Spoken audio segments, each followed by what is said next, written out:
Hello friend, welcome to the channel pharmacy dictionary. हमारे medicine review की series में आज मैं एक ऐसे सिरप के बारे में बात करने वाला हूं जो एक ओटीसी प्रोडक्ट का एग्जांपल है, यानी कि इसको लेने के लिए आपको किसी भी मेडिकल प्रैक्टिशनर के प्रिस्क्रिप्शन की जरूरत नहीं है। आप अपनी मर्जी अनुसार जाकर के इसे ले सकते हैं। इसका यूज आज के डेट में बढ़ गया है क्योंकि हमारी डाइट भी आजकल चेंज हो गई है। टीवी में आपने कई बार देखा होगा कि पेट में गैस, पेट में जलन, एसिडिटी की प्रॉब्लम होती है तो अलग अलग तरह के मेडिसिन यूज करते हैं। घर में भी कई घरेलू नुस्खा यूज करते हैं, तो उन्हीं में से एक प्रोडक्ट आज का है, यह है आपका डाइजीन सिरप। ब्रांड अलग अलग हो सकते हैं लेकिन उनके बेसिक कंपोनेंट एक ही जैसे होते हैं। तो ये डाइजीन एक ब्रांड नेम है जिसको बनाने वाली कंपनी है एबॉट, और इसके जो बेसिक इंडिकेशन है वो यहां पे लिखा हुआ है एनेस्थेटिक एंटासिड जेल। चलिए मैं इसी को एक्सप्लेन करता हूं। एनेस्थेटिक एंटासिड जेल कहने का क्या मतलब होता है। पहला है आपका एनेस्थेटिक। एनेस्थेटिक मतलब बना हुआ है एनेस्थेसिया से, जिसका मतलब होता है कि पेन के परसेप्शन को कम कर देना। तो एनेस्थेटिक बेसिकली दो तरह के होते हैं, एक होता है जनरल और एक होता है लोकल।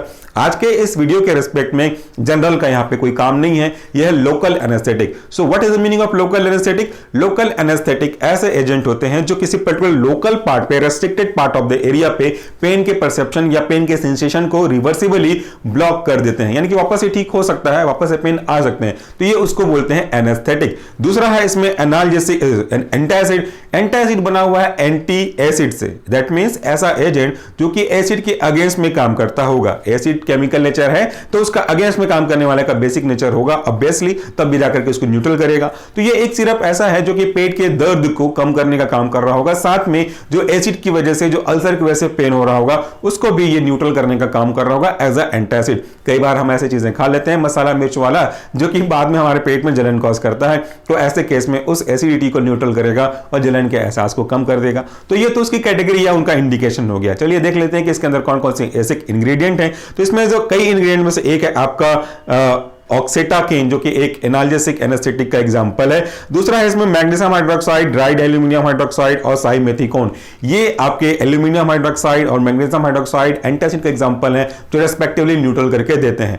अक्सर आप देखोगे कप सिरप में, इस तरह के एंटासिड के सिरप में, तो आपको इन दोनों का कॉम्बिनेशन ही देखने को मिलेगा। उसके पीछे का बहुत अच्छा लॉजिक ये है कि जो मैग्नीशियम हाइड्रोक्साइड है वो लूज मोशन कॉज करने की एबिलिटी रखता है, और दूसरी तरफ जो एल्यूमिनियम हाइड्रोक्साइड है वो कॉन्स्टिपेशन कॉज करने की एबिलिटी रखता है, क्योंकि ये एस्ट्रिंजेंट इन नेचर है।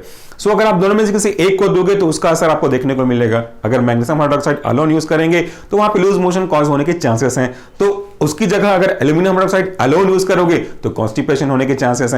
सो दोनों को कंबाइन कर दिया गया कि लूज मोशन आपके इस कॉन्स्टिपेशन को बैलेंस कर दे, या वाइस वर्सा आपका जो कॉन्स्टिपेटिव एक्शन है वो लूज मोशन को काउंटर बैलेंस कर दे। तो इस तरीके से ना होगा लूज मोशन ना होगा कॉन्स्टिपेशन। तो ये इसका फंडा है दोनों को ऐड करने के।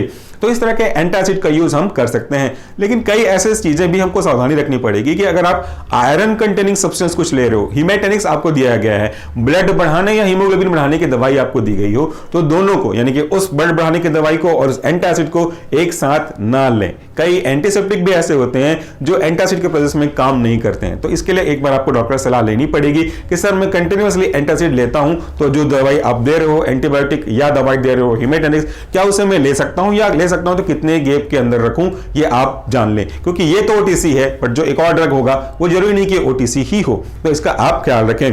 बाकी इसका इंडिकेशन वगैरह सब कुछ दे दिया गया है। इसको 1 से 2 चम्मच आपको यूज करना है, और यूज करने से पहले इस तरीके से अच्छे से शेक कर लेना है, क्योंकि इसके अंदर कई चीजें डिसॉल्व हुई हैं, तो लंबे समय तक इसको आप रखोगे तो वो नीचे सेटल डाउन हो सकता है ग्रेविटी के अकॉर्डिंगली। अब जब आप इसको लोगे बिना शेक किए तो ऊपर का सुपर नेटेंट ही आपके बॉडी के अंदर जाएगा, नीचे का जो एक्टिव कॉन्स्टिट्यूएंट है वो तो जाएगा नहीं, क्योंकि वो नीचे सेटल डाउन हो चुका है। तो इस तरीके से आज के इस वीडियो में हमने देखा कि इस anaesthetic as well as antacid का यूज हम कैसे कर सकते हैं। उम्मीद करता हूं कि समझ में आया होगा।